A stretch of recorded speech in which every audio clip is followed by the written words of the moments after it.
Hey, welcome back to another whiteboard chat, and today we are going to start breaking down the GI map. This will be part one. Probably break this into two parts. So essentially what I'd like to do is just break down the sections of the test, kind of what they are, what they might tell you, and that way if you're looking at one, you may know what kind of correction route you need to go. Now I'm not going to talk about every correction route because those would be a lot of different subtopics, but this is more of just like a general overview of what the test is and why and so on and so forth. This is maybe half, a little less than half of the test. There's multiple sections. Test is broken down into sections like pathogens, bacteria, you see H. pylori, there's autoimmune markers, inflammation markers, parasitic markers. So you're going to see those throughout these parts. I might even end up doing 3 parts, depends how long it ends up being. So today we're going to start with these first 3 parts. The first section is pathogen section. So this will be bacterial, parasitic, and viral. Toxins are a type of virulence factors, which I'll probably end up touching on a little bit later, produced by certain pathogens. DNA-based tests. So remember, when you are looking at this test, 2 things. It is reflecting levels of the strains carrying the toxin genes, not the levels of the toxins that may actually be produced.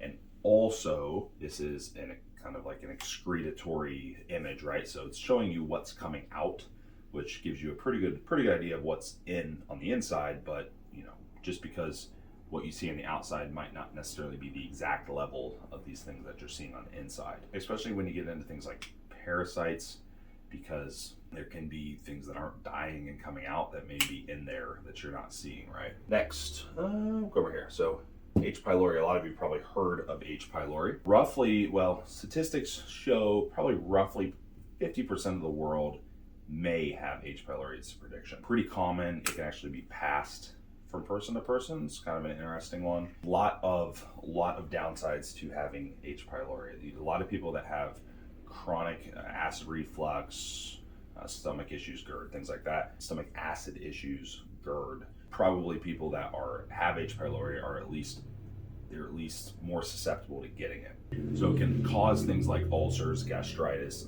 and stomach cancer even if left untreated.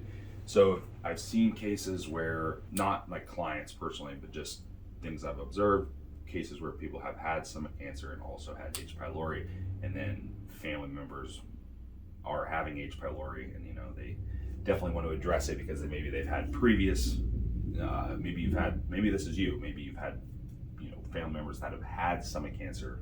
Perhaps if you do have H. pylori or symptoms, you definitely want to make sure you get them treated. All these diseases, as these things colonize, that disease potential goes up. H. pylori can be in combination with other things, and a lot of time, you'll see GI maps that do have a combination of things. That can get obviously tricky.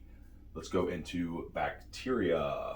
So bacteria on the GI map is going to show you a couple different sections. You're going to have normal bacteria, phylobacteria, and typically you'll have a opportunistic or dysbiotic bacteria. So sake of simplicity, we essentially break it up into normal versus opportunistic.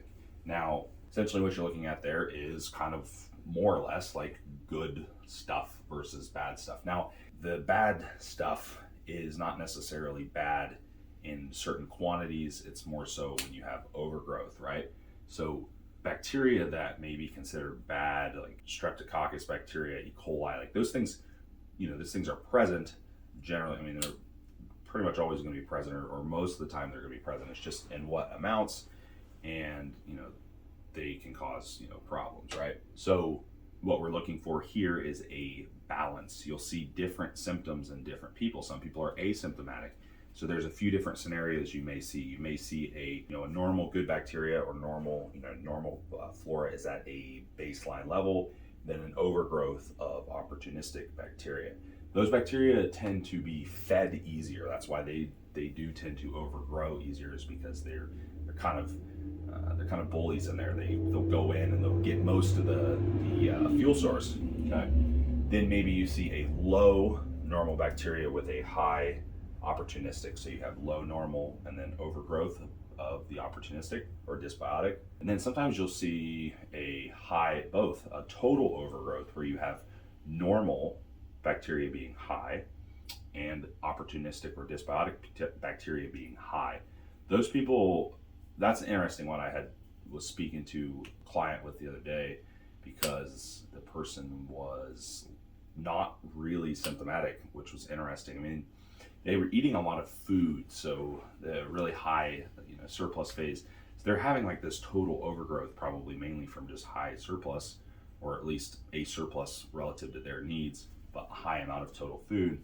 So they're having like this total overgrowth, but they don't really have symptoms other than just they occasionally had a loose stool. It took a while to even really figure out that they had anything wrong, and otherwise just come fullness once in a while because they're eating so much. But that's because there was still a balance, right? There was still a balance in the normal to dysbiotic bacteria, whereas the other two scenarios I mentioned, there's a big influx. There's overgrowth in all of them, but one is balanced, the other two are not. So keep that in mind. Symptoms will vary, but this would be your kind of like SIBO scenario, right? Would be your opportunistic bacterial overgrowth. Typical symptoms, things like diarrhea, pain, constipation, those pretty general, right? I mean, you probably gonna have to dig a little bit more to figure out what it is. I mean, diarrhea, pain, and constipation are relatively general. Now, pain, abdominal pain, if you're getting that really bad abdominal pain chronically, especially in certain areas, that's something you may want to go to the doctor and get some imaging done. When permeability is present, see zanulin. We're going to talk about zanulin end of the GI map. Those microbes could escape the lumen of the gut and they infect systemically. So that is leaky gut. That is where that permeability is too high, things leak through, and especially if you have other digestive issues, they're not being broken down. You have large particles of things that are leaking through where they shouldn't be, or you have toxic things in there that are not being excreted, and those end up also leaking through. So a lot of the time you'll start with with an issue that's more localized, and then it becomes systemic via leaky gut. So that's why sometimes you'll see a SIBO case where it's just this typical like belly button down bloating, no other real symptoms. The stools aren't normal, but they don't really have any other like systemic symptoms. Sometimes you'll see some of those GI symptoms, but they'll also have skin issues and joint pain and brain fog and all this other stuff. Those are more systemic issues. Those people generally have leaky gut or intestinal permeability issues. Keep that in mind. So that wasn't very long, but that's kind of first three parts. I wanted to go over those. Next, we'll probably go over yeast, maybe some autoimmune markers. I'll have to see what's next on the list, but we'll kind of cover those, and we'll talk about other digestive markers that are going to be at the bottom of the test, and we'll get through everything in 2 to 3 parts. Thanks for watching. Talk to you guys next time.